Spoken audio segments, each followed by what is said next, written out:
Happy Valentine's Day! Horizon Forbidden West is officially out at the end of this week.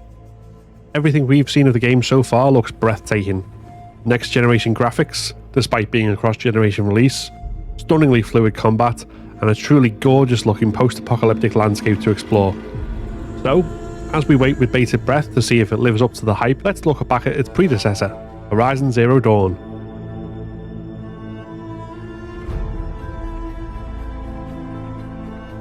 Hi everyone, I'm Phil, you're watching UnCapt Gaming. Originally released for the PlayStation 4 on 28th of February 2017 in North America, and 1st of March 2017 in the PAL region, the game also came to PC gamers worldwide on 7th of August 2020.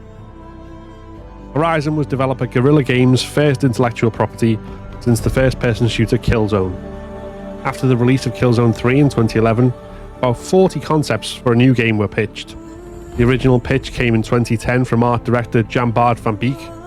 Game director Mathis de Jonge considered this to be the most risky of the concepts pitched, but also the most appealing in terms of different elements in it. A small team of 10 to 20 followed up this pitching process by developing prototypes, and around 20 different stories for the game were written, but the main elements, including lead character Aloy, remained intact from the earlier stages. After a leak of concept art and the game's codename Horizon in 2014, the game was officially announced at E3 in 2015. A year later, a life-size cosplay of one of the game's machines greeted attendees to the trade show. Horizon Zero Dawn was the most successful launch on the PlayStation 4 since Uncharted 4: A Thief's End, and Guerrilla Games' biggest debut to date. It sold 2.6 million units within 2 weeks, with another 7.6 million copies sold by February 2018 and 10 million a year later, making it one of the best-selling PlayStation 4 games. It was also extremely well received, with a score of 84 on Metacritic, winning Best PlayStation Game at the 2017 Golden Joystick Awards, Best Original Property at the 14th BAFTA Game Awards, Best Original Video Game Score in the 2018 Ivor Novello Awards. It was beaten to Game of the Year at the 2017 Game Awards by The Legend of Zelda: Breath of the Wild. I'm going to avoid spoilers as much as possible when talking about story. This is something that I really recommend experiencing for yourself by playing through the game, for reasons I'll go into. However, there will be light spoilers for the first act of the story, so if you haven't played it yet and want to go in completely blind, then check the description for the timecode to jump ahead to. The game is set in the far-flung future, with our world nothing more than tangled metal ruins overtaken by nature.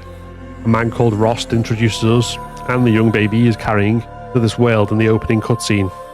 Alongside nature in its abundance, there are machines. Metallic approximations of animals and dinosaurs that most people will recognise. These weren't created by Rost or his people, but are just something that has always been there, and one of the key mysteries of the game. Another is the baby he carries. He calls the girl Aloy in a naming ceremony, but as the tribal matriarch who blesses the ceremony is chastised by the other matriarchs, we learn that these people, the Nora, are a highly superstitious people, afraid in particular of the old world and anything that comes of it. Rost is an outcast from the tribe, their law stating he is to be shunned. Despite this, he has a great respect for the tribe and its laws, reflected in how he raises Aloy. When we first take control of her, she is still a child, but already has her own distinct personality.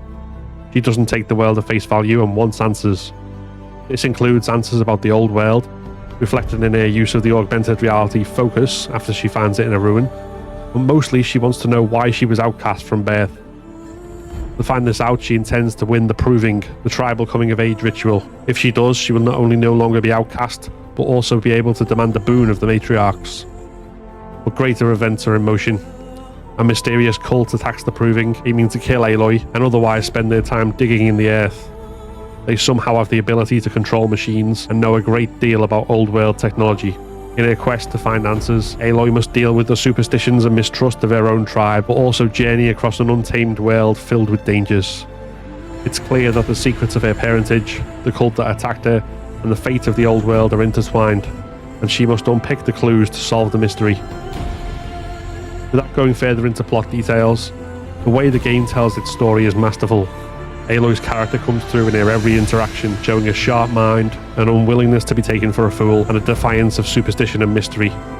Her single-minded will drives events forward, whilst artifacts and discoveries across a world of confrontations and ruins painstakingly draw out answers in a way that truly feels organic.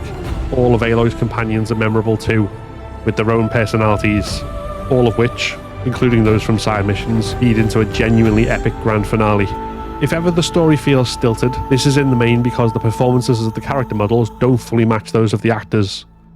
The awkwardness that can come off here is largely connected to that very RPG-specific limitation of characters reacting to the choices you make on a dialogue wheel, but this is a minor complaint, and on the whole the story is one that I loved and found myself thoroughly gripped by. To capture footage for this video, I opted to replay the entire game from the start using my wife's PSN account, rather than replay my save where Aloy is at level 60. The base game takes you only to level 30, and you need the Frozen Wilds DLC to level up further. Despite this, I had a very different playthrough experience to my first time playing from scratch. Part of this is obviously down to having experience with the game, enough to have the Platinum Trophy. It's also interesting that I played this not long after ending a multiple-year hiatus from gaming. Since then, I've not only completed Horizon, but also many other games, and massively built up my experience in gaming in general. This means that I experienced the combat very differently to my first go. On my initial playthrough, the combat with the bigger machines often felt like a long slog, utilising stealth and running away to slowly chip away. Coming at it again for this review, I found that a lot of the initial big battles were over quicker, both without me dying and with far more flair in the fighting style. The game's combat system rewards courage, fast reflexes, and quick firing, with satisfying encounters that make you feel like you are a true Nora Brave in the thick of battle. However, being too reckless, especially in taking on the largest and most aggressive of the creatures, will equally see the game put you in your place fast. There is a clear incentive to get to grips not only with the mechanics of fighting, but also with the systems that underpin it. Most notably using the focus, being aware of the weaknesses of different parts of the machines, and using that to your advantage. Diversifying your weapon usage, not just switching between normal and fire arrows or other elemental arrows, but also utilising weapons like the Tripcaster and Ropecaster to immobilise your opponents in order to strike at their vulnerabilities.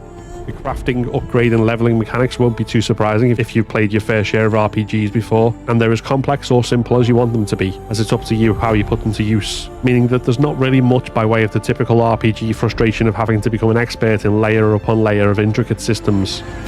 There is some level of sameness to a lot of the side missions in the usual RPG way. However, there is a uniqueness to the stories behind these missions that adds to the world building, and although you are technically doing the same things, the world is vast enough to give you interesting challenges. It's also worth doing the side missions to feed into the main story, as the alliances, loyalties and reputation built are reflected as you come to the game's climax. Alongside the standard side quests and errands, there are also hunting grounds, which offer a variety of combat-related time trials that provide a real test of fighting skills and using the various weapons. Cauldrons effectively serve as the game's dungeons, with a boss fight in a closed arena and extra abilities as a reward. Finally, tall necks serve as the main way of unlocking the map, with Aloy having to climb up the gigantic machines in a variety of environments, which have their own platforming and combat challenges to allow for a clean shot at climbing. On the other hand, if there's one thing that I found frustrating, it was the limitations of fast travel. The world of Horizon is beautiful and warrants deep exploration. However, even going in a straight line from A to B is fraught with danger, and sometimes you may not want to use all your supplies on unavoidable battles on the road before you even reach the quest objective. So having to purchase packs to be able to fast travel is definitely an unwelcome mechanic. My advice is to buy the unlimited fast travel pack as soon as possible and save yourself from that frustration. The footage used in this video is from my third playthrough. Each full campaign run was spread enough apart that the story felt largely fresh each time. There is also the New Game Plus mode, which allows you to take forward your skills, level and upgrades to a fresh game, but still locking certain abilities behind story points so you're not too overpowered. The New Game Plus adds additional challenge by locking the difficulty so you can't change it in-game, whilst giving the player additional weapons, outfits and cosmetics as rewards for completion on the hard and ultra-hard difficulties. So there is a fair bit to support replayability, including a significant trophy selection for completionists. One area that Horizon Zero Dawn does lack, which will hopefully see a significant improvement from its sequel, is in accessibility functions. There are subtitles and functions like aim assist, however there is a distinct lack of options for players whose sight or hearing is impaired, and where there is the option to move the base difficulty up or down, there isn't the option to customize specific aspects of the challenge as the player requires. The game came out 5 years ago, and the conversation on accessibility has moved on significantly since then. At PlayStation, Guerrilla's fellow first-party developers Naughty Dog have blazed a trail on this front with The Last of Us Part 2, whilst the PS5 itself comes with a whole load of console-wide accessibility options. Ahead of release, Guerrilla have been keen to demonstrate that Forbidden West will also be as accessible as possible. Horizon Zero Dawn is one of the defining games of the PlayStation 4 generation. It has a compelling story which manages to combine drama, tragedy, action, conflict, and even humour to present a mystery, personal and societal, that demands answers. The world in which this is set has a real depth to it, and the epic score really captures the beauty tinged with sadness that defines it. The gameplay is well designed, and all the more satisfying if you fully lean into the systems. Aloy is a character who knows how to balance risk and safety, and the combat is at its best when the player takes the same approach. Though it's easy to see why it could be slow and frustrating if you choose the RPG standard approach of Stealth Archer, or feel cheap if you take too many risks and forgo stealth altogether. With Horizon Forbidden West just around the corner, if that game intrigues you, then it is more than worthwhile getting to grips with its predecessor before diving in, and if it doesn't, then maybe Zero Dawn will serve to whet your appetite and pull you into the world. If you've already played Horizon Zero Dawn, let me know in the comments what you thought. Did you enjoy it? Are you hyped for the release of the sequel? Or did it fail to capture your imagination? If you've not yet played it, let me know whether you intend to, and what it is that draws you to the game or puts you off. And of course, don't forget to like this video if you enjoyed it, and subscribe to the channel for more videos on all things gaming. See you next time.